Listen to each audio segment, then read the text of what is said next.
All right, I think it's time we blow this scene, get everybody in their stuff together. Okay, 3, 2, 1, let's podcast. Welcome to Better Offline. I'm your host, Ed Zitron.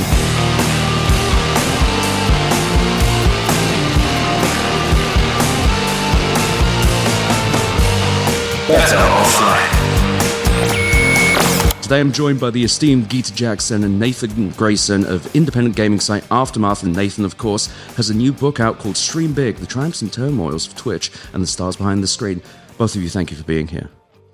Thank you for having us. Yeah, no problem. It's super fun. Hell yeah. So today we're talking about the games industry, which I think we can all agree is going well. Yeah, it's going super good, bigger than Hollywood, as we all know. So to that point, Nathan, what is actually going on right now? Because it feels like over the last few years, I used to be a games journalist, but I've kind of dropped out of the industry stuff. What's going on? Well, right now, a bunch of games companies are realizing that at least they've decided that what they need to do is make fewer, bigger games. And so they're laying a lot of people off in pursuit of that because games are, in their minds, a hits-driven business. Right. And so in order to achieve that, they're just like, okay, let's put all of our eggs in these increasingly smaller baskets. And if one of these lands, then great, we have the next like League of Legends or the next like Fortnite or whatever. And if they fail, then it's a catastrophe and we're going to lay a bunch of people off. And the only people who will not suffer from this are the executives who are making these bad decisions. And that keeps happening over and over and over. So what is a hit, though? Like, how do they define a hit? They define it by Hollywood terms, right? Like Which are you want to be have a level of cultural impact, one that is inescapable.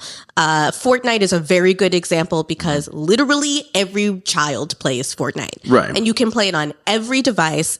Everyone suddenly understands the terms through which that game is sort of is made and played. At birth, every child is given an iPad with Fortnite on it. It's that or Minecraft. Yeah, one of those two. And then also, there is a saying that a lot of executives love to tout when they talk about the financial success of their industry, which is that video games are a bigger industry, there's more money in video games than Hollywood. And I don't really think that that's true. Yeah, is there any proof behind that? Yeah. Well, I mean, they might, games that are very, very, very successful, like Elden Ring is another great example of just a smash hit where millions upon millions of games were sold. But the thing is, that money that you make often goes immediately back into recouping all the cost of development because games take a lot longer to make than a movie and require a lot more people to make them. And a lot more things can go wrong. Yes, a lot of very game much projects. so. A lot of projects in this day and age are rebooted repeatedly over the course of their development. Like that happened recently with Dragon Age: The Veilguard, a game that was originally meant to be like a live service multiplayer game, which is a weird time for that series to take. And for the listeners who are not like avid gamers, so a live service game is... It's a game that sort of exists in perpetuity, right? The idea is that it has seasons of narrative and gameplay. Not even necessarily narrative, just like new stuff coming out. Like you pay a monthly fee, I guess? Again, Fortnite is a very good example of this. Fortnite refreshes the maps that you use to play the game on. They refresh that occasionally. They call it seasons, like seasons of television. And there's always just new skins, new items, new things to spend your money on. New collaborations with major brands. On the way over here, there was an ad for like Cowboy Bebop skins in the game now, which is sick. But Destiny 2 is the one I remember with that. Where Destiny 2 is a live service game, and that's owned by Sony PlayStation now. Well, Sony Interactive Entertainment technically, but and so this is kind of, from my experience at least, gaming a shit ton when I was younger, by which I mean like 2 years ago. But the fact is that games now aren't just allowed to be good once; they have to be good forever. Yes, you have to be the biggest game ever in order to be considered a success. Forever, though. Forever. Like, not just when the game comes out, but also every single month after that for the next year. Well, which also, like, I think works very much in conjunction with kind of like the line go up mentality of business in general. Like, your game also has to be a line that's always going up. Yes, and it can't simply be successful in a linear sense. It can't just be like a game you sell. It is a game you are constantly rebooting. Like, even with Marvel Rivals, I heard, a very successful game owned by NetEase even. Yeah, NetEase. And they just laid off a bunch of people. They laid off all of their American... It was like under what actually 12 happened? people. Oh, so it wasn't a huge layoff? Yeah, so this was also like... It was part of a larger NetEase plan to kind of divest from outside of China. Oh, okay. Yeah. And so, like, I think they were planning to do this even before Marvel Rivals took off. No, but I get what you're getting at, though. 'Cause my favorite example of this phenomenon is Bioshock Infinite, a game that was incredibly successful, hugely critically acclaimed. Right. After the game came out, the studio shuttered. Like, it was over. Immediately. They couldn't recoup the costs, essentially. Like, there was no amount of money they could make on that game that was financially successful and was critically acclaimed to give back to the studio in order to make it like financially like a financially stable institution. Right. And then all those developers scattered to the winds. That was kind of the end of major game development in Boston for a very long time. Yeah, until like literally now with CD Projekt. Getting root over there. Are they starting up a Boston arm? Yeah, so where they're making the next Cyberpunk. And what's weird is CD Projekt is like they were a very that Cyberpunk 2077, right? 2077. I did play it. I don't know why I'm acting like I don't have a gaming PC. I have like a gaming PC with like 2 motherboards inside. It's beautiful. Anyway. Yeah, you also sitting right behind us is one of the widest monitors I've seen in my whole life. I have like it's beautiful. Really Odyssey beautiful. G9 there. It's amazing. But that one was really tortured because the game was rushed out. And I don't think I've seen in a while like a game that rushed and it ended up being dog shit. I mean, if we're talking about the broader state of video games, another characteristic I think is that most big games these days get rushed out in some capacity. It's just less glaring than it was for Cyberpunk. Cyberpunk was a lot of functional issues. Right. Now what you get is a lot of games that are rushed out but polished. So they have all of these like mechanical problems and like other more deep-seated issues that where they could have solved it just by like, giving the developers more time to cook. But they know that people will be off-put by a game that doesn't work. So they make sure it works. But it's not good. Exactly. What? Can you give me an example? Dragon Age. Dragon Age the Veilguard is an amazing Was it example of bad? this. Okay, so I'm like huge. Super duper mid. I'm a huge Dragon Age fan, and I was really looking forward to this game because I'm like invested in the narrative and the characters and Dragon Age Inquisition.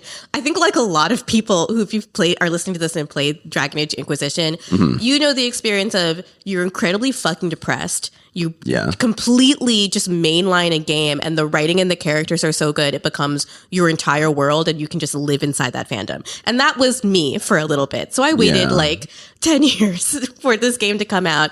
And the longer a game stays in development, generally speaking, the worse it will be when you actually get your hands on it. And when the game came out, it worked and it functioned, but it was not finely tuned. You could tell and feel when you played it, there were things that should have been there that were not there. And it felt empty and like it was missing things. With role-playing games, it's extremely important to get the mechanics right. Yeah. And like this was a byproduct of just like how the game was made. So again, it started many years ago. It was like it began development like nearly a decade ago as one kind of game, as a multiplayer live service game. And then over time, EA and BioWare were like, this isn't working. Let's reboot it mid-development and try something else. That didn't work. They had key personnel leave. They're like, let's reboot it again into something else. And that's what became the game that came out, which is like this mishmash of all these mechanics and assets they came up with over time. And so internally, the way this played out is they were like, well, again, it needs to reach a certain like quality and review bar for it to sell.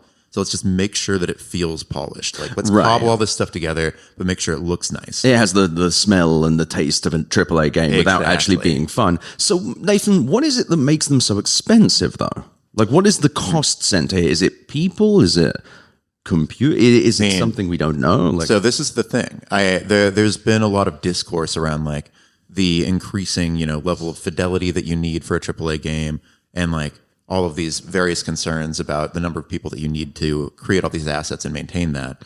But I think that Jason Schreier in particular has done really good reporting on the real problem, which is mismanagement at almost every level. Executives making poor decisions while siphoning away millions and millions of dollars from a project. Siphoning it to where, though? Themselves.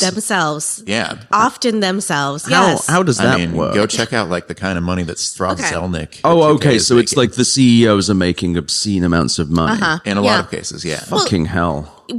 so often at E3, rest in peace, and other video game sort of industry conferences, they will make comparisons to Hollywood, between themselves and Hollywood. Right. They want to be a part of the entertainment industry. Or they want to be paid like David Zaslav. Exactly. But there's huge differences between how Hollywood operates and how the video game industry operates. And the main difference is these are not, the people who work on games are not unionized craft people. Right. With a culture of unionization in their workplaces. So they really can, you are a contract worker, you sign on for a gig, and if you aren't there when the game is completed, you don't get your name in the credits. And you just have to move in a herd from studio to studio to studio. And all those credits important, I'm guessing. They're very important in order to get better paying jobs. You know? Can't just put it on your LinkedIn. No, I mean, especially if you're working on a project like at Monolith, the studio that shuttered this week.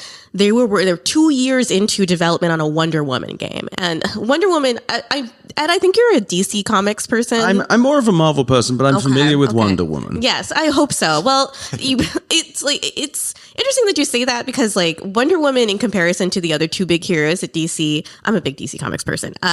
Superman and Batman, they've both had cartoons, movies, the gamut, video games, everything.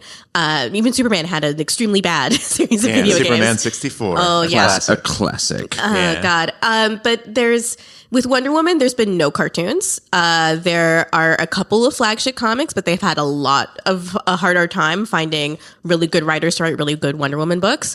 And there have been 0 games. This would have been the first game there. They worked on it for 2 years. And there's a lot of people now who cannot even talk about what they did on these games. They can't show the art that they made NDA these games. Oh, well, they don't have the assets. They can't. Yeah, exactly. Assets don't belong to them. They haven't been publicized. And these are also contract workers, so they don't have the rights to anything that they have worked on. And I just want to say, none of these are actionable legal threats, but Monolith Studios made two of my most favorite games. Gita, we were talking about this when we came in.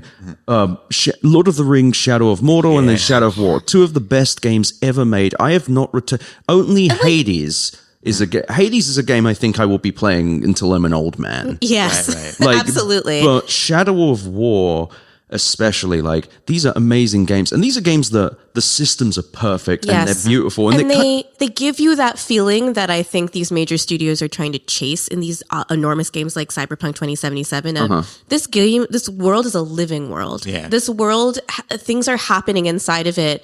Even when you are not there, is the feeling you get when you play them. And for the orcs are talking shit about you behind and your that's back. the thing. So to explain this game to people who even don't play games, I really recommend it. So what it is it's kind of a open world game where you run around, you're some Lord of the Rings fellow. I do not remember the story, not going to try and remember. But the big thing about it is something called the Nemesis system. And there are these orcs and various troll creatures and they're all generated procedurally, even flawlessly said that word, and where they come up and they're like, someone of biles, and they'll come up and they'll be covered in pustules and they'll be like, oh, man filth, you pissed me off. And then you're able to, it kind of mirrors my real life, and that some horrible creature comes up to me and goes, you pissed me off, Zitron, and then I convert them to my side. So you can convert these orcs and they follow you around, and they have these org charts. Yes. And if you die to an orc in a combat encounter, that orc will then go back to his little orc friends and be like, I fucking fucked up at Zitron. And they'll talk about They'll talk about it, and they'll talk to you later, and they'll recount specifically how they killed you and stuff. They keep that in mind. And it's quite literally what I love about video games writ large. It's just a weird freak system full of weird goblin creatures. You can send them to kill each other. Have you played Dwarf Fortress ever? I've tried. It never really stuck. I'm gonna teach you how to play Dwarf. It's because it's this thing, right? There are characters with memory, right? And they learn things and they have personalities that change. This is a game that's made by 2 guys, 2 brothers. Until very recently, it was literally just the 2 of them. Right. And it is so fascinating how you can have that same sort of magical black box experience of there's magic inside of this. There's a personality inside of this. One of them comes from 2 brothers that have worked on this thing on and off for 20 fucking years of their life. And the other is an enormous studio using the IP Lord of the Rings. And I just want to be clear about a few things. One, this is one of the few games I've heard unilaterally loved by games journalists. Sure, there are people who don't like the genre, but anyone who has even a smell of RPGs loves this shit. Yeah. I also want to add that WB Games CEO JB Perrett Brett and WB Games former CEO David Haddad. You are enemies of Better Offline. You are enemies of this show. Your growth at all costs, rot economy bullshit.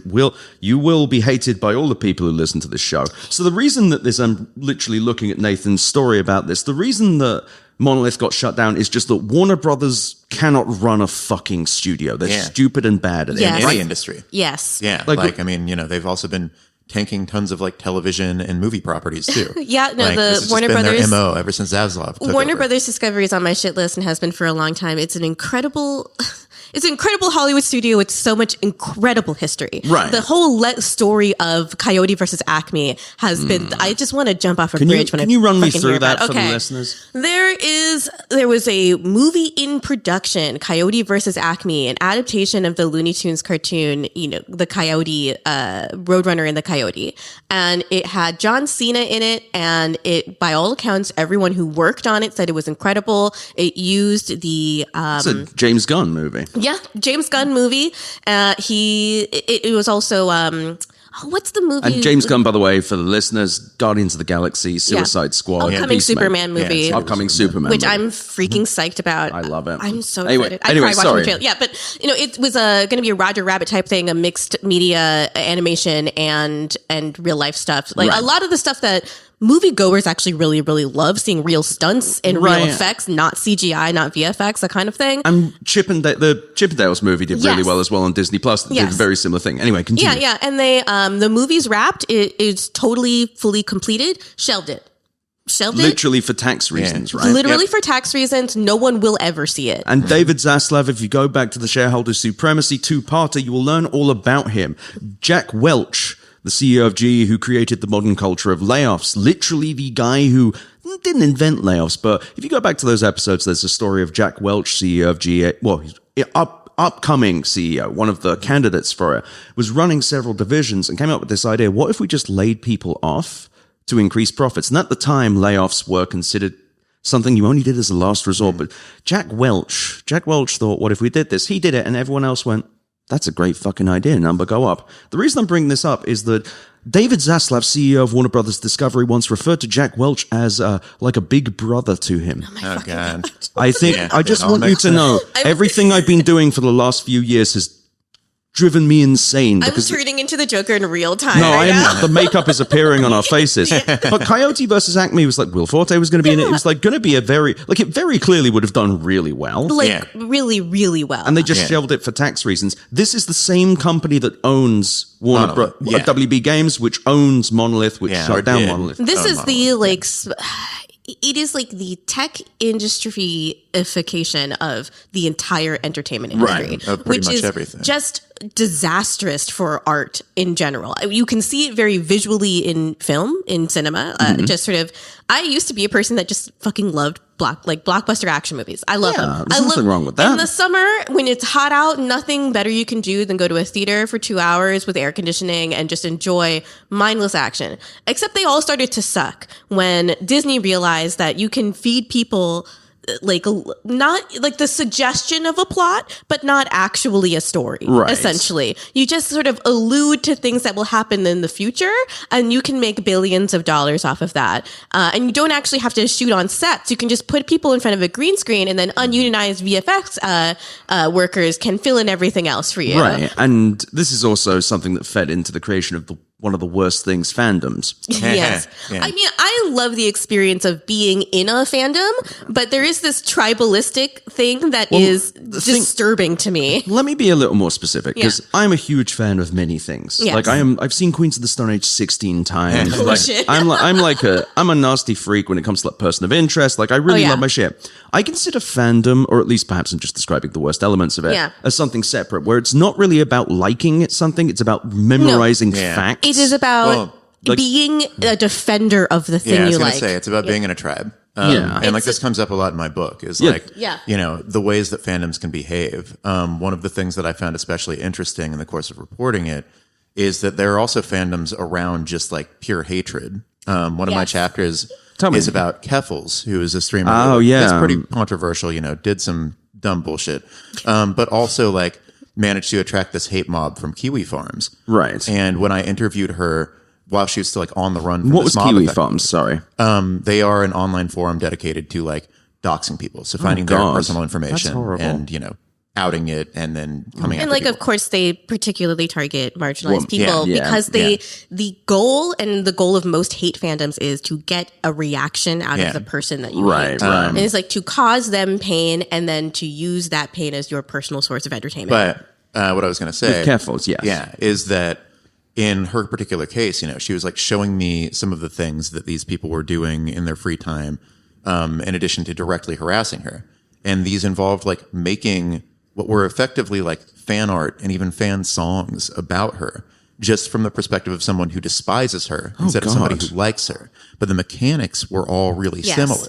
And And then- so like fandom can be this thing that coalesces using the exact same, again, like sets of tools and behaviors, but around despising someone as opposed to liking them. So this is the thing that really gets me, because I have to wonder if the reason I brought up fandoms, other than just despising them, is I have to wonder if they're not part of, not saying that it's their fault, but I feel like the entertainment industry and by extension the games industry is really trying to sell to them. When I love the first run of Marvel movies. yeah. I'm a little pig. Show me if it's the the charming first people. Iron Man movie is fucking amazing. It is a really great film, and it's because they let Favreau be Favreau. But that's the thing. You had the charming people doing the things and they were talking and it was enjoyable to watch them.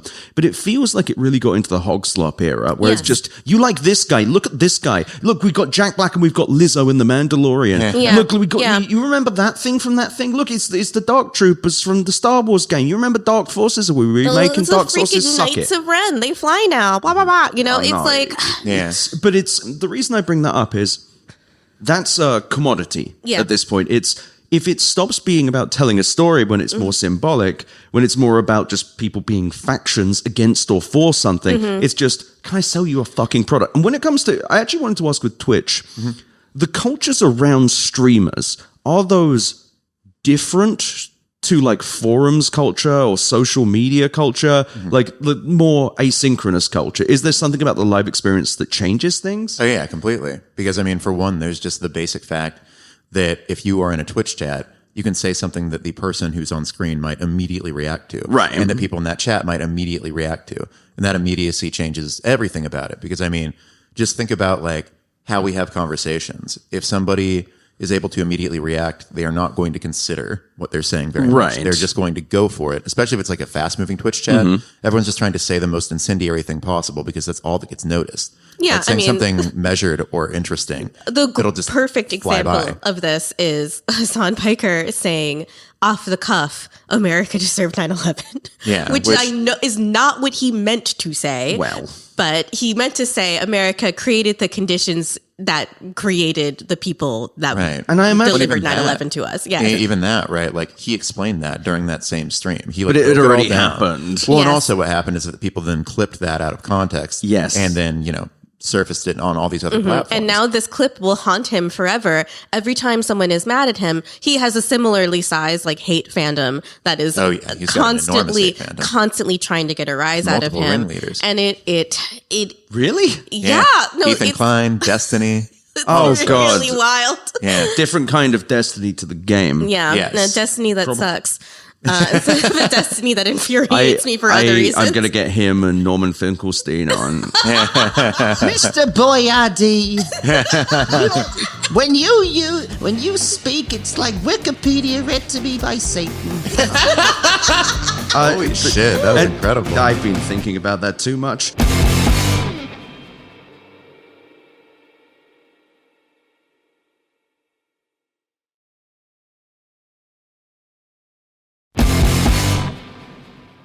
It's funny as well because as just a gentleman podcaster with a decent sized fandom, I don't get as many insane people. I don't get people threatening or hating me other than everyone because they wish I was dead. But it feels like there's something altogether different specifically about games because I left Yes. games journalism in like 2008. Okay. Oh, man. You have. I know, no, I like, and even Yeah. then, someone fucking doxed me. I got doxed because there was someone, I reviewed a game, I'm not even going to name just because it also leads to the funniest YouTube in the world, but there was a MMORPG I reviewed that fucking sucked. And they claimed I didn't play it. Of course. And then someone like posted my parents' address, and I'd moved to New York, and I really had to stop myself being like, "Missed me, bitch." But but then I emailed the developers, and I was like, "Fucking take this shit down now." yeah. But now it's constant. And I reviewed the most recent Final Fantasy game, Final Fantasy 16, which is a game that I said has some of the, in the review, this is what I said, that the combat was thrilling and incredible. You fucking go to space and punch a dragon in the head. Like, it is so fucking cool. But the story is dog shit, and I hated it. And I hated every second of it. I'm going to say that most stories that involve going to space and punching a dragon like don't really cohere otherwise. Yeah, it's hard to make that into a compelling narrative. Yeah, and I especially, like, it was a game where there was a subplot with slavery, and it was handled really, really poorly. I personally thought the whole game was bad, but that's why I don't review games anymore. No, I just, like, when you give me a combo meter, I just go into sicko mode. It's something that just happens to me. But no, I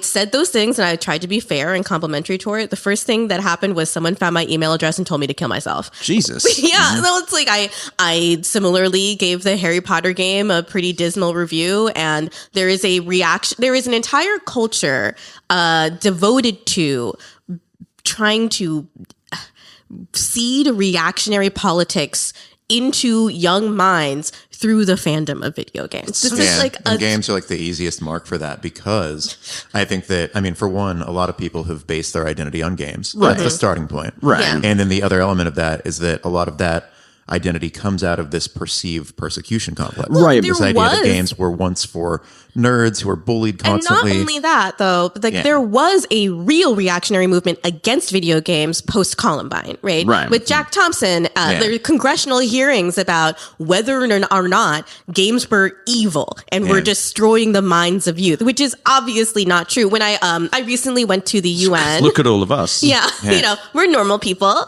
No, I mean, my mind has been destroyed. My mind's perfect. No. Anyway, but so you went to the UN. Yes, I went to the UN, and I was on this panel to talk about terrorism and extremism in gaming spaces. And the one thing that many of the panelists made sure to say was that this idea that it's violent video games that cause violence is not true. And in fact, often games are pro-social spaces. They encourage isolated people to interact with other people and form friendships. It's just that those people are so vulnerable, and extremists know how vulnerable these people are.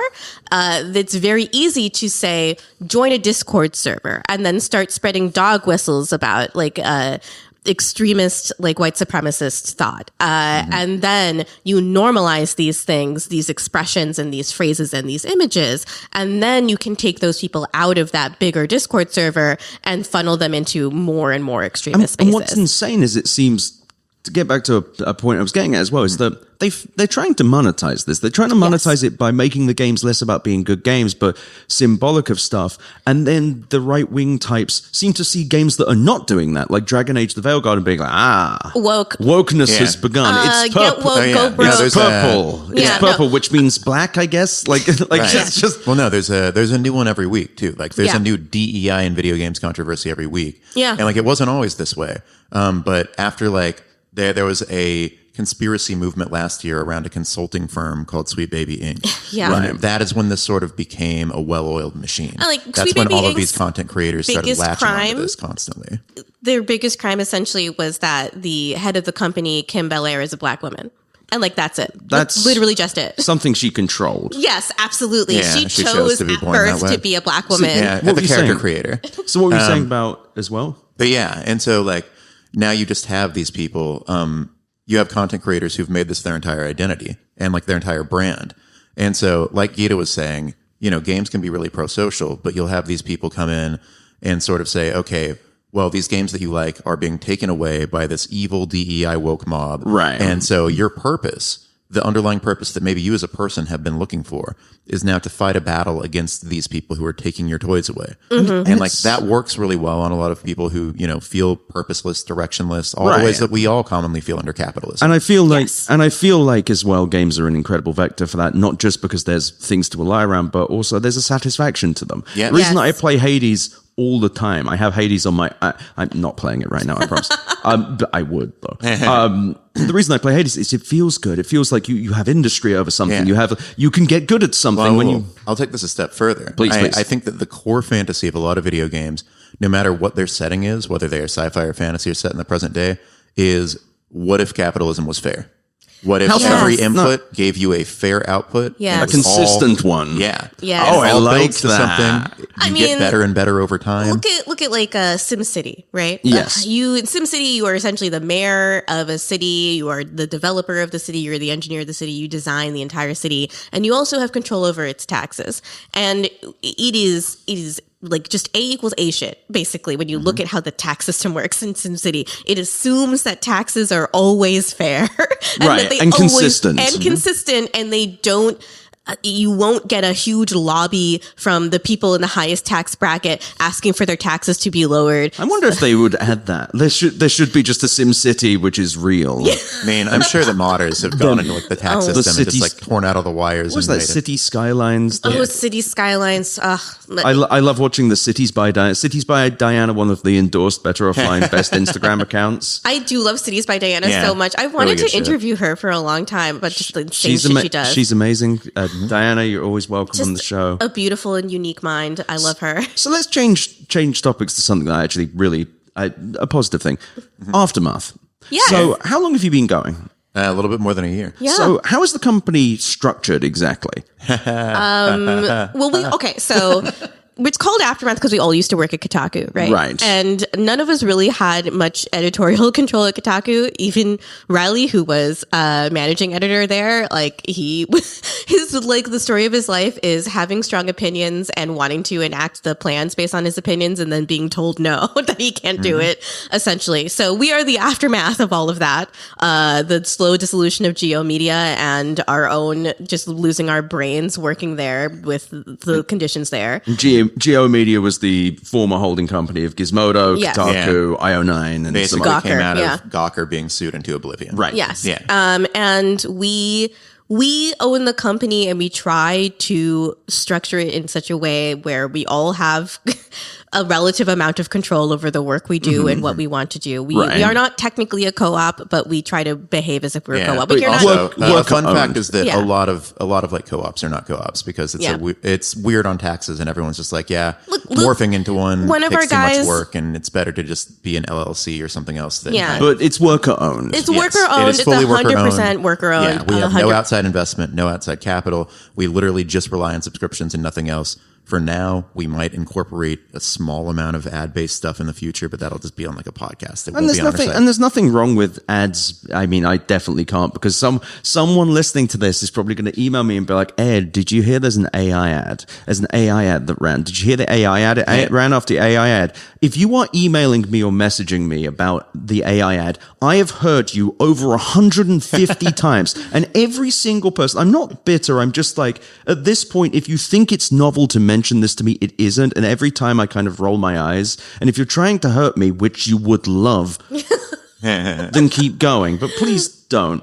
But nevertheless, it's good that this exists, though, because my experience of games journalism was Future Publishing and Dennis Publishing. no. So I went no. a little bit of Zitron lore for all of you. So I was a games journalist from the age of 16. I interned at Computer and Video Games Magazine, esteemed out there, owned by Dennis Publishing, sold to Future Publishing, really like out of the toilet into the toilet situation. The worst, shittier toilet, yes. And I worked at PC Zone as well, and it was definitely, and there's British libel laws, which will stop me being fully honest here. It was a challenging corporate environment with many incentive structures that affected the output and structure of the work regularly. Yeah. And it's funny because games journalism feels like something that could be bigger and better than it is, but it just significantly.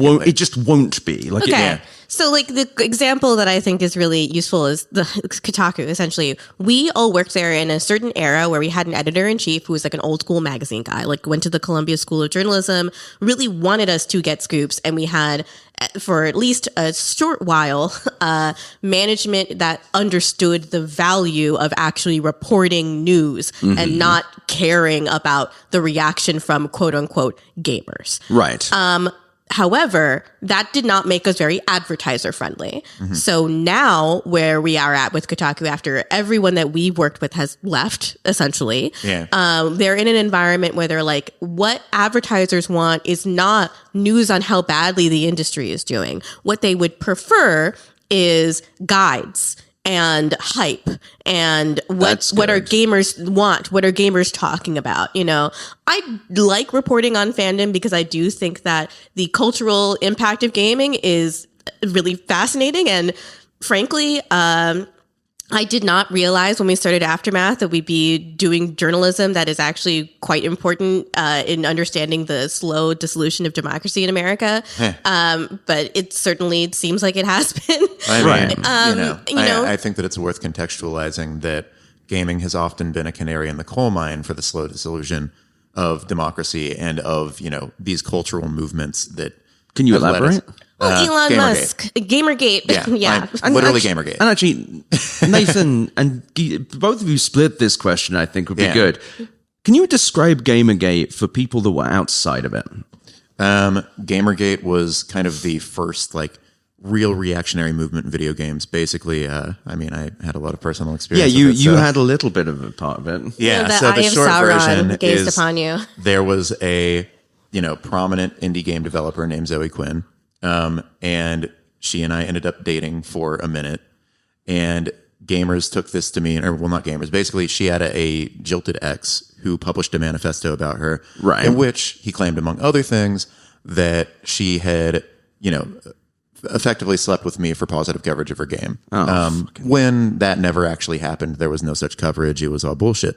But a lot of gamers who were already after her, there had been this whole hate movement against her even before this. But they latched onto this and it became their plausible deniability. And so they started saying, oh, it's about ethics in games journalism. We got to fix this. And then all of these other people from outside of video games latched onto that. That's where you got people like Milo Yiannopoulos. That's where you've got a lot of Breitbart's notability in that era. Yeah. And I think that's when a lot of these people in the conservative movement realized, this is a perfect seedbed for the future of conservatism. And the future of harassment. We can grab people right here. No, you can literally brute force a reality is what they learned. The things that they claim, and you will still see people claim these things on the internet. None of these things are true. None of them are provable. None of them are anywhere near provable. There is no review of Zoe's game that Nathan wrote. Yep. It does not exist, and they will never show it to you. And what's insane as well is there are actual issues in games Oh, journalism. yeah. I'm not saying what magazine I'm talking about or indeed who this was said to, but I know multiple different games covers of games magazines for certain PC games magazines that were bartered with drugs. And that where scores were raised to please publishers publisher, of course. and raised to please advertisers. These are the actual fucking issues. Or even just sort of the parasitic relationship. Game devs, especially the higher up in management you go, they consider the game's press to just be a PR wing of their same industry. So the idea that we are journalists and we do not have the same goals as they do, which is to please developers and help make sure that their games sell, that is considered really, really hostile. And it is something that you have to explain and re-explain over and over again. I don't care if your game sells well. I'm sorry, I want games to do well, but I'm not doing PR for you. That is not what I want to do. Well, also, there's already, a lot of these games already have these massive marketing budgets anyway. And so it's the press is not a big needle mover there. But what a lot of people want the press to be, whether they are executives or whether they're gamers, is this mouthpiece for the industry. Yes. That, going back to, those law or those court cases against games as a whole and things like that. They want industry advocates. They're still stuck in this mindset from 30 years ago of the industry needs defending. It's just a little guy. And it's no, it's you not. can't simultaneously be, quote, bigger than Hollywood and just be a little guy this that little needs small me. bean. Yeah. I love video games. I love the culture of video games in a lot of ways. I think play is a fundamental part of human life that we all need more of, especially the more bleak if you have imagination, then you can imagine a better world. It also feels like we fundamentally got away from the thing that games is, which is escape. Yeah. It's not that I'm ashamed of being a gamer. I have plenty of other things I'm ashamed of, but it's this sense that I do this to try and not think about it. I will say, however, Balatro If anyone knows the Oh my Balatro God. developer, welcome on Better Offline. Official endorsement. Balatro is incredible. Such a fucking good game. Balatro, I also got me through mental health things. Just I was Yeah. able to. There's an EMDR effect, I think, but nevertheless, these games are meant to be, if not a distraction, something you escape into. Even if you're not escaping life, but it's like people want them to mean something else almost. Fiction is transformative. Like I was thinking, there's a big indie game hit that is really depressing and sort of about the experience of living under late capitalism, mouthwashing. It's an indie game. It's a visual novel. It's not mechanics heavy. It's very story heavy, but it became an enormous indie hit with a very big sort of unexpected fandom. Right. Because it describes an experience that people have and they love feeling like the misery and stress and pain that they are being told by so many different forces doesn't exist and doesn't matter. They love being told, yes, it does matter. Your personhood does matter. Right. The things you experience in the world do matter and have significance.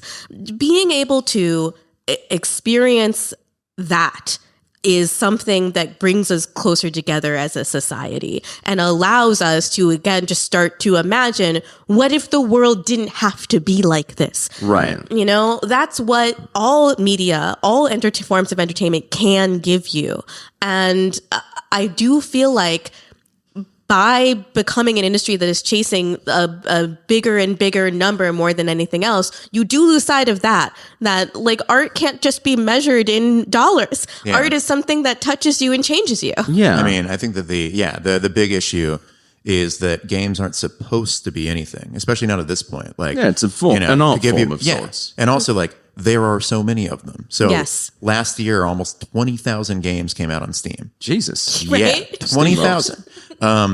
And with that in mind, the fact that there's this reactionary movement going around saying, oh, this game can't be this. It can't have a black person. It can't portray trans issues. Mm-hmm. It's well, why does that matter to you? Also, why there are can't it? there are 19,999 more games over there that aren't doing that. So we had 30 years of games which were not And then- banned. Yeah. On top of that, you were talking about this idea of games as escapism. And it's so funny because this reactionary movement essentially posits that, yes, games should only be escapism and nothing else. Right. They shouldn't have quote unquote political topics in them. Oh, For example, trans people or black people. No, But games stops these people being- have dedicated their lives to fighting a political battle about games. In effect, shoving their politics into games. That's all they do anymore. Yeah. And so they're Right. games should be escapism, no politics, except for all the time on my terms. For me, a great level of escapism would be imagining a world where I don't have an annoying conversation with a white person. That would be, That is completely imaginary, I'm afraid. Yeah. that would be a wonderful escape for me. But when you get down to, when you see one of these viral posts that comes across your dash about, or whatever social media figure you're on, and they are so upset about a promo image for a game because the example character they've shown is a black person. You Right. realize that the escapism that these people want to experience is an escape from black people. Yeah. And it's just, they don't want to have to see a black person. And that is an inherently political things to say. And that is an endorsement of white supremacy. Yeah. It's an endorsement of an ethno state. Yeah. It's very fucking frustrating as well because I don't know, maybe they could learn to be in a situation with a black person, but they're like, no, I couldn't possibly. Wait. There's an option buried in these menus that allows me to have trans-like features, and fuck no. Yeah, I no. can't even consider a world where that's an option. Yeah, being given the choice of a they/them pronoun is something Well, I that mean, just seeing terrifies them. Just seeing it, yeah. No, there are YouTube videos where these pronouns. people, are reduced to actual tears because of how upset they are. I love how masculine There's that a is as menu well. option. Yeah. Oh, it's crazy. I mean, I could They're go so off on macho. it. So back to Aftermath though. Mm-hmm. On a more positive note, what are you trying to create with it? You don't need to have a big vision, but what are you trying to do differently to Kotaku, for example? Not destroy our brains and bodies. Number one. Sure. Yeah. I also think we want to acknowledge and embrace the both editorial and hard scoops and reporting. That was not something I think we did very well, embracing the duality of that. You need news, and then also you need to help people interpret and understand the cultural impact of this news. Right. Nathan has been doing an incredible job reporting, just really fucking killing it. I currently have 2 full-time jobs, so I've been writing less than I'd love to, but really my interest is understanding industry trends and looking at them as sort of long-term research projects and understanding the way that the world moves as we understand how money flows and moves. Yeah. And I think that both of these things are equally important. Essentially, just even though video games tell, as an industry, people just lie about how much money they make and how culturally important they are now a massive and indelible part of the American entertainment industry and our economy. They are mainstream, especially for Gen Z millennials. We all grew up playing them. They are as much a part of the cultural fabric as any film, as any TV show, as anything else. Yeah, and, that they also need to be covered that way. And it's so weird to look at major publications, major papers having almost nobody dedicated to them. Yeah. Washington Post has one person. Gene Park. Yep. And even then, Gene doesn't really do hard reporting. He just does criticism, which is important, but it's not the whole thing. You need a team for that.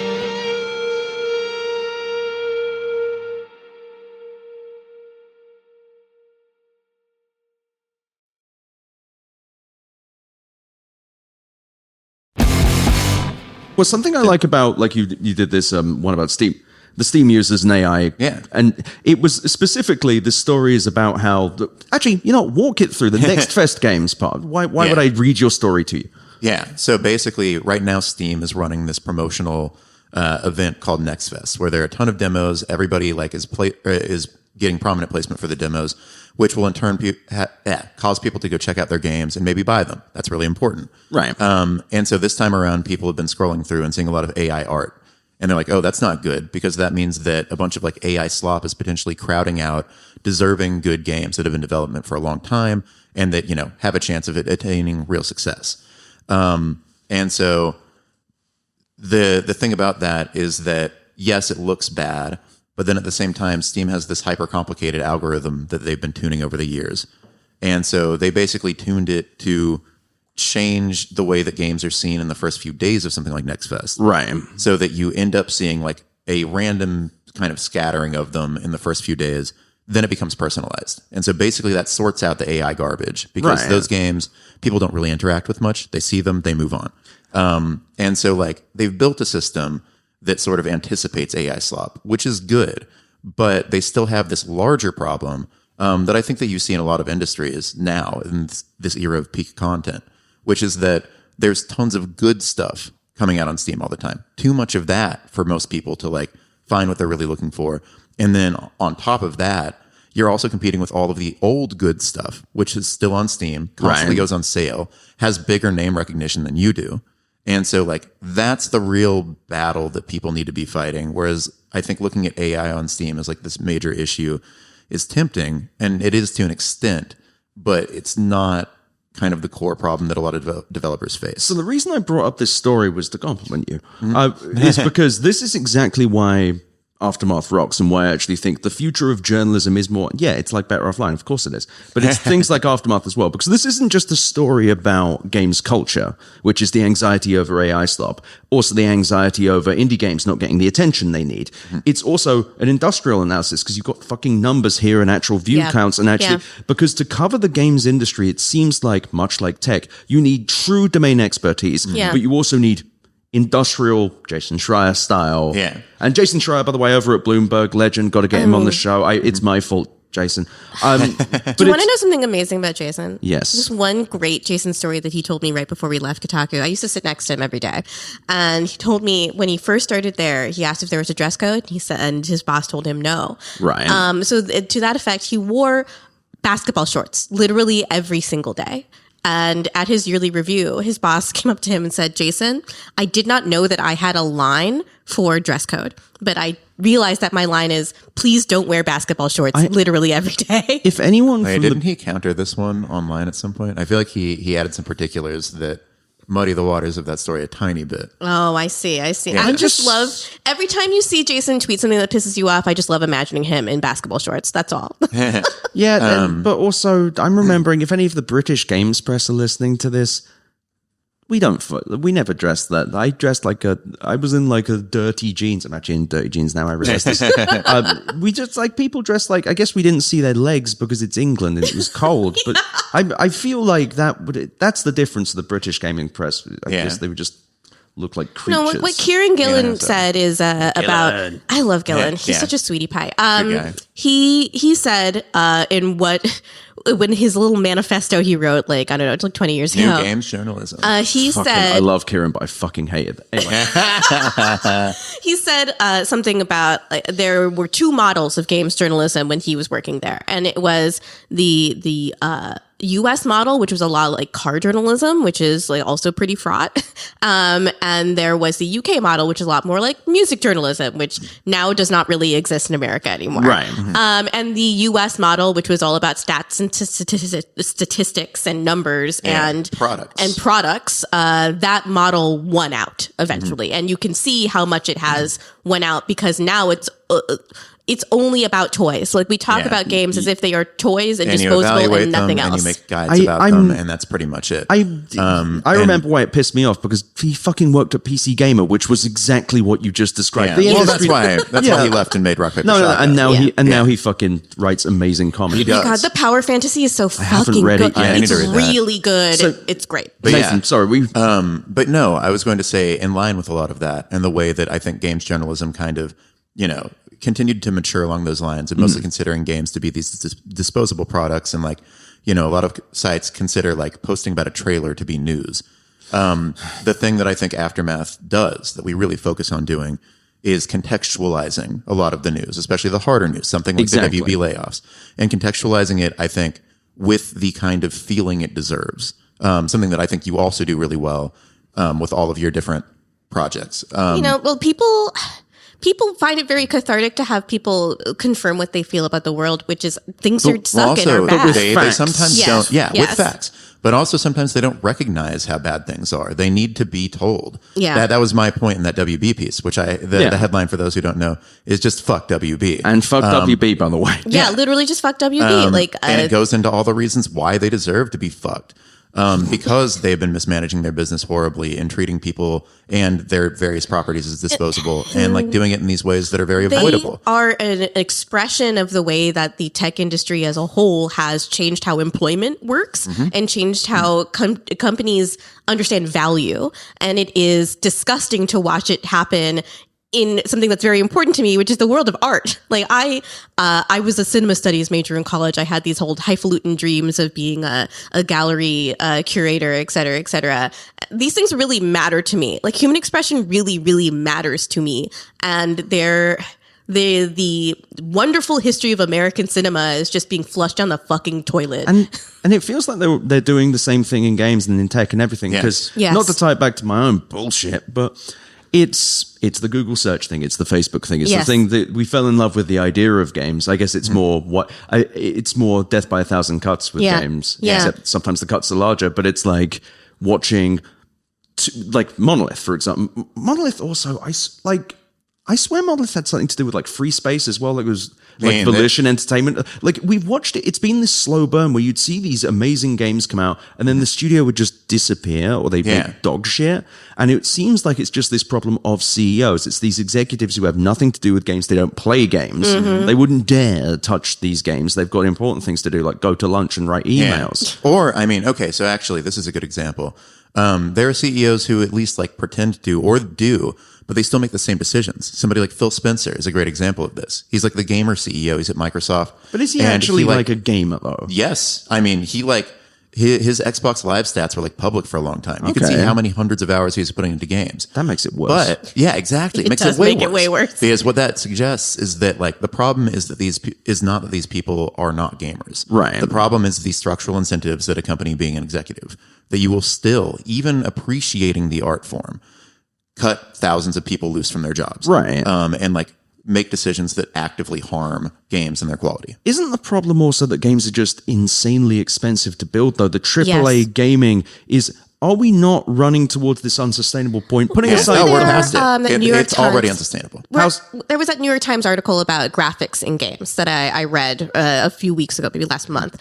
That was about like there is so much money being pumped into. They use the Spider-Man games for as an example. Realistic one-to-one fidelity of the world we see outside of our window, including physics systems that replicate real life physics. Right. And there we are at a point where that last 10, it's like self-driving cars, that last 10% may never be solved because our human brain interprets and processes things so much faster than a computer program and a computer can, just in general. And these studios put so much money into creating that thing, and players don't notice or care. Players literally don't care whether there's or not documentation about this happens. for Spider-Man 2 in particular. Which is a really good game. Yeah, great. it's a good game. But Insomniac, the developer of that game, suffered a leak a little while ago. And in some of their own conversations about the game, they were like, yeah, our budget for this sequel was $300 million or somewhere thereabouts, almost double what the original game cost. But we don't think that players actually notice just how much better the graphics are. We actually think that they'd take either version and be fine with it. And so at that point, why are we spending all of this money on increasing the fidelity? What is the end that we're trying to achieve here? And then meanwhile, the other wild part about all of this to me is that the current like video game juggernauts for Gen Z are like Minecraft and Roblox. These games do not have high fidelity graphics at all. Yeah, no, opposite. Roblox, in fact, it is a kind of disgusting exploitative model where they rely on community developers to make games for them. Oh yeah, they get child labor. And children. And children Literal mostly. children. Yeah, Yeah. And the split is one of the most predatory in the industry in terms of how much money Roblox will make off of your game versus how much money you make off What's of your insane game. is Roblox only loses money as well. They're horribly I know, unprofitable. it's just I ridiculous. feel like we need to have a referendum on the CEOs on a very basic level of put aside all the moral stuff that's very obvious. Let's just be like, you fucking suck at this. Right? Yeah. No, when we But I started mean- our own company, what we marveled at for a long time was like, no, we don't have MBAs, and yes, the money stuff is kind of difficult, but actually getting people to visit our website and trust our reporting was extremely easy. Like the actual day to day, put blogs on the site, run a business, promote ourselves. That's so easy, and there were so many people at Geo Media that made so much money that couldn't do things like. There was a HR lead that she couldn't put an attachment on an email, and she made $250,000 a year. That's 250 insane. I hated her so much. That is insane. Yeah. It seems like there's Well, just, being a published author and not even making close to that. It's so cool. And what's fucking insane as well is it's like, this is the larger problem. I know that someone's going to email me like, the problem's capitalism. Wow. By the way, if you're one of I don't know. I'm acting like I have derision for, I love my listeners. Like for the most part, it's just I get one person. I'm going to start emailing you like this all the time. Like, actually, It's actually capitalism. I fucking know. But it's just, this is actually something that really frustrated me at a former games publication I may have been at, where it was just like the people writing were fucking amazing. They loved games. I mean, I can talk about Log, for example, Disappointment on Blue Sky, or Steve Hogarty at PC Zone. yeah. Will Porter as well, like loved games, there was a real joyous energy to it.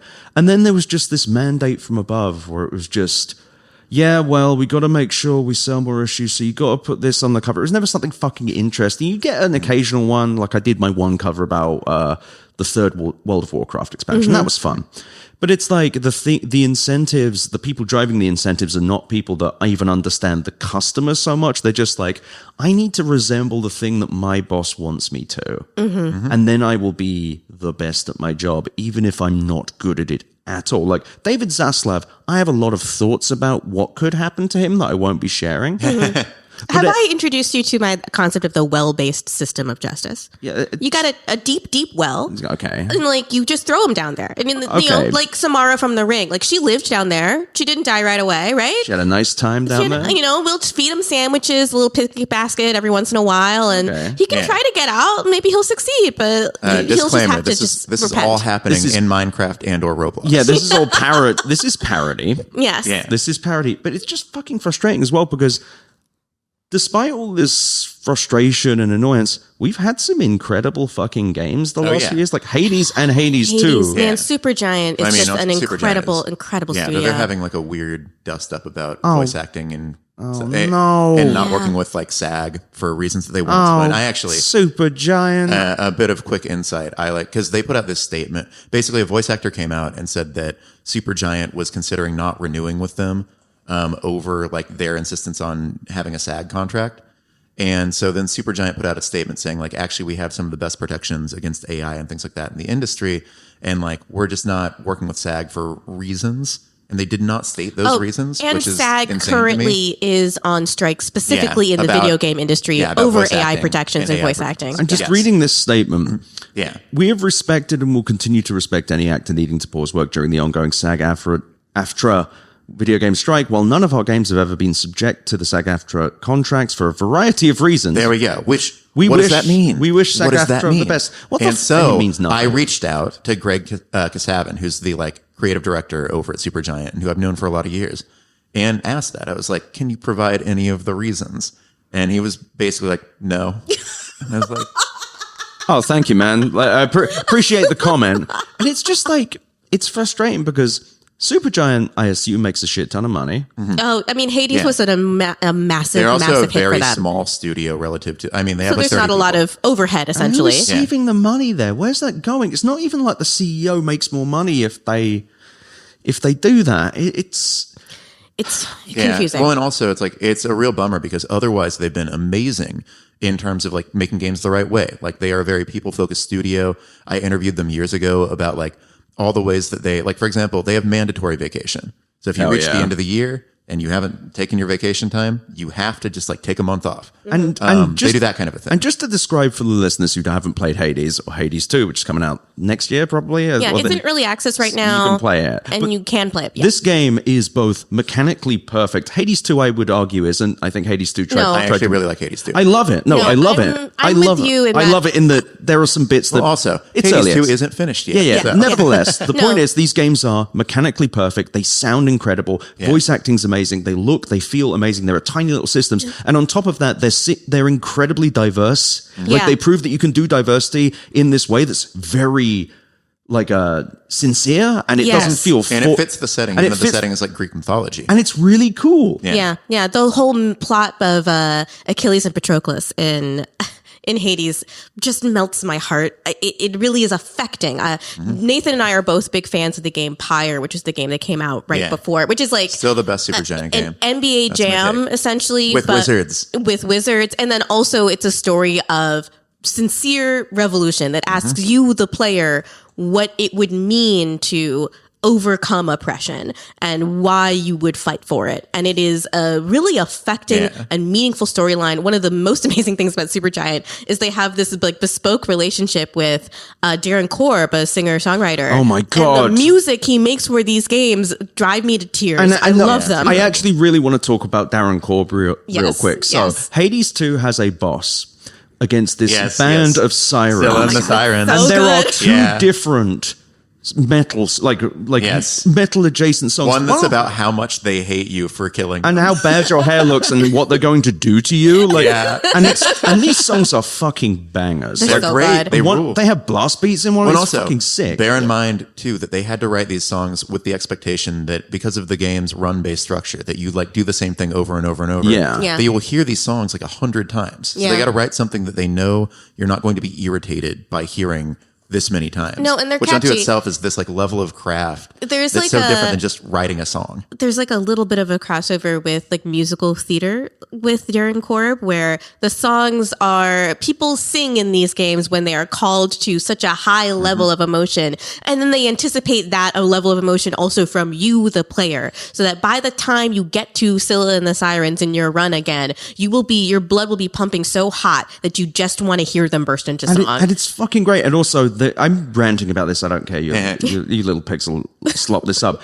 But what's also great about this boss fight is it's three different things you're fighting. And one is the drummer, one is the guitarist, and Yes. one is Yep. the singer. And if you kill off the drummer, you no longer hear the drum Yeah, the beat. beat Or is when they gone. do. And it's like, It's beautiful. and the reason I bring this up as well is it's proof of what you can do in games and with technology when you just fucking think about what the medium is. Yes. And it's so expertly done and it shows so much love. And it frustrates me because I know we've been quite negative today, but there are so many signs that games can be so much better and that there are these incredible, like Hades 2 is, even in early access, has so many bits to it where you're just like, wow, not only do you love games, but you want this to be cool. You have genuine creative expression that cannot be done anywhere else. Yes, in no other form. Like, I mean, this is why I talk about Dwarf Fortress like near constantly. It's like, this is a game made by people that are clearly just obsessed with Lord of the Rings, but they also are obsessed with fantasy and building a world and just native narrative experiences, the way that you as a human being create a story inside of your mind. Yeah. Like you have this little group of dwarves and they all have distinct personalities that are all procedurally generated. They all have memories. They have all lived in a world that has built itself up over, in-game, like 250 in-game years. So there is history. When you ask your dwarves to engrave carvings into the fortress you build inside of a mountain, they will build carvings of things that they remember from life. Like when your mayor got elected, et cetera, et cetera. So that's what I'm going to do before I die. I'm going to carve Eric Adams into something. Oh God, yes, just like carve just my main memory. Your number one memory is Eric Adams. But no, I remember I played a game once, and there was a dwarf child that was just mad all the time, and I was like, dwarf child, you can't keep hitting people with an axe. Like, what's going on with you? Oh God, wokeness gone wild. Well, it was because after a big orc attack at my fortress, a goblin attack, his father had been in the military and his father died. And there weren't enough dwarfs after this attack to clean up all the corpses. So this dwarf child had to watch his father rot away at the floor. God. And that permanently changed his personality. So now he's angry all the time. This is all within this game, Dwarf Fortress. Yes. And I think that this is the thing. I refuse to be fully nihilistic about this stuff because even with the Slop Kings in power, it seems like cool shit is still being built. And Definitely. so as we wrap up, Gita first, is there anything you're really looking forward to? Is there like a game coming out or something very recent you've played? You've kind of It's Avowed. I'm playing Avowed What nonstop. is Avowed? Avowed is the new game from Obsidian, the most recent game that people And what did remember from Obsidian them. make? I mean, they've made tons of incredible Fallout RPGs. New Vegas. Fallout New Vegas sold. is, Sold. Fallout New Vegas is just a precious jewel. I love that game. It is worth, Fallout New Vegas is worth the 3 hours I spent modding the game so it would not crash when I tried to play it on my PC. So it wasn't an Obsidian game anymore. Sorry. But it Avowed is, it takes a lot of the systems that they developed for the outer worlds and refines them. And then also you get really, really excellent character writing all of the time. There's a character you meet right away in Avowed named Kai, who is like a fish person. And he's always got a little sarcastic quip to say about something, but he's also like a deeply empathetic, like he has like a real tangible personality traits that make me excited to talk to him and hear him react to the things that I do. And another wonderful thing about this is the combat stuff is really, really fun, but the choices in the quests that you're forced to make, they do not present a path to you that will not piss someone off. So you have to Much sit like there. my life. Yeah, sorry. This is the fate of the smiling man. You just have to think to yourself, what are my convictions? And that is something that games can really make you confront within yourself. What do I believe about something? And you play as an envoy of an empire. And I found that what I have been doing in this game is just, I met up with the rebels. I had the option to kill someone who attempted to assassinate me or not. And when I heard that he realized that assassinating me wasn't the right choice to then the right way to defeat the empire that is trying to take over the living lands. I decided to forgive him because I don't actually have any beef with them. And I don't think the things that the empire are doing in this land, me, the person, me, Gita, I don't think the things that they're doing, the attempt at colonizing this beautiful, lush landscape that is fighting against them, I don't think that that is right. And so other characters have judged me for this, but I decided, you know what? I side with the rebels. I want the empire to dissolve, and that is how I'm going to play this game. That's the way this character is going to play this game. And this is on PC and Xbox. Yes. It's fantastic. Yeah, it's really good. So It's a very good Nathan, game. what about you? What game? So I recently played a demo for a game called Skin Deep. Skin Deep is, I would describe it as a like slapstick stealth immersive sim game. The idea being that like you are somebody who works in a very wacky form of insurance where basically you get frozen and stored aboard ships that have important cargo on them. And if somebody breaks into that ship, then they unfreeze you and you run around and take care of whoever's on there. Okay. And it's just really clever. It's one of those games that, again, it could only be a game. So like it thinks about all these things that other games of this sort don't. So like, your character is barefoot for whatever reason. And so like if there's glass around, you can step on the glass and then you can like pry it out of your foot and use it as a weapon if you want to. But also like the combat is so different from what you expect in these games in that like, instead of you being this master of like martial arts, you have to like briefly incapacitate somebody with any number of comedy items. Like you can throw a banana peel and they'll slip and fall on it. And then you like go jump on their back and like you're trying to wrestle them into something and they're like trying to push you off. You're not like physically stronger than them. And so it descends into just like lunacy and madness almost every time that you are trying to bring somebody down. And just to be clear, what platform is this on? It's PC. So it's not VR or anything. You're just doing this with That's fucking bonkers. And it's from this one studio that actually they're called Blendo. They've been around for a while. I love Blendo games. They're amazing. Blendo's amazing. And they've always been really smart about like integrating cinematic techniques that other video games don't. They made this one game forever ago called 30 Flights of Loving that relies a lot on like jump cuts. Yeah.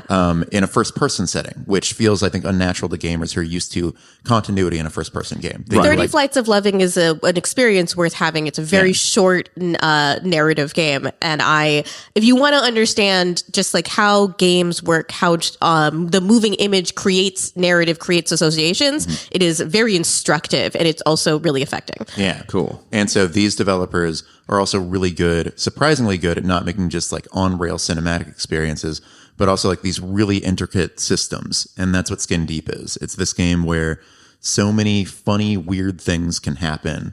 Like, you know, you can replay levels and figure out all this stuff. Like the first time that I played the demo level, I nearly like lost and, you know, I sucked at it.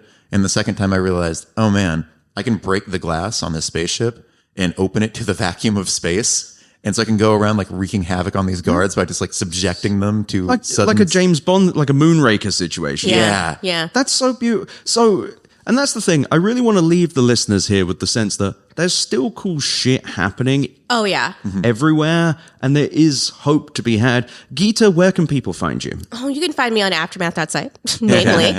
I'm XOXO Gossip Gita on social media, Instagram, and Blue Sky basically is where I post at this point. But yeah, everything I write will be on Aftermath, so look out for me there. Nathan. Yeah, Aftermath.site as well. And then I'm at Nathan Grayson on Blue Sky. I'm Glorious Curly Mop on Instagram. And then I also have a book called Stream Big, The Triumphs and Turmoils of Twitch and the Stars Behind the Screen. And you can get that wherever books are sold. Now, I'm going to kind of force you all to do this. I need you to go to aftermath.site. I need you to pay them. Please. I need you to buy Nathan's book. Ideally, I need you to go and make your friends buy it as well. And you also subscribe to Aftermath. I say this from the bottom of my heart to leave this episode. Games journalism... Yeah, Jesus Christ. I'm not cutting it. Games journalism genuinely made me who I am. And like people like Will Porter, Steve Hogarty, and Log, of course, John Blythe, really changed. And even Kieran Gillen, who's become more of a friend since I left anyway. And it's lovely to have you two here because games journalism is very meaningful and I still don't think it's where it needs to be, but I think that Aftermath's bringing it there. You all love me though, so you know where to find my shit. Please keep downloading this show. Please tell people to download it too. I need the downloads. If I don't get them, I'll die. I love you all. Wasting away in front of my eyes. I'm literally dying, but I do love you all.